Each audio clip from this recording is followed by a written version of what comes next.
the meat, very important. Not too fat or fatty. Go to the grocery store. You can read the label. 90-10 if you want it lean. 85-15 is the perfect blend. But here's the thing. Mix, but don't overmix, right? You don't want a tough burger. You don't want to overmix. People go in there. It's like, what did it do to you?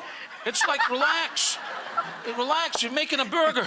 Now, out of this meat, guys, I am making 8 thin patties for Emeril to make 4 burgers so that you could put the 2 teeny patties together with the cheesy patty in the middle.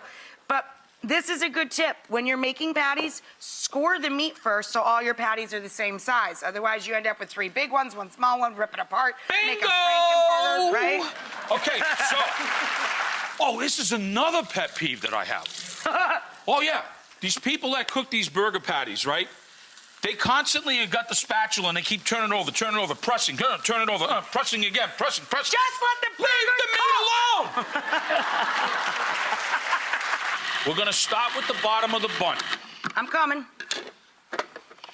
We are gonna take the green peppercorn. Oh, you got some more there, okay. We're gonna take the green peppercorn mayonnaise. Yum. And we're gonna put a little bit of that there so we got a little bit of spice. Gotcha.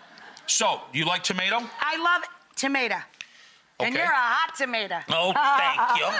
So, you like... I like onion. I like onion, too. I like onion.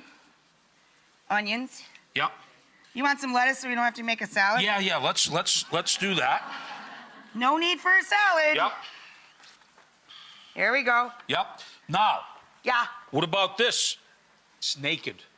Oh, Okay. no. Now we're gonna start doing that. While you're doing that, Yeah? while you're doing that, Rach, Yeah. here I Oh, come. incoming! Incoming! Incoming. Oh!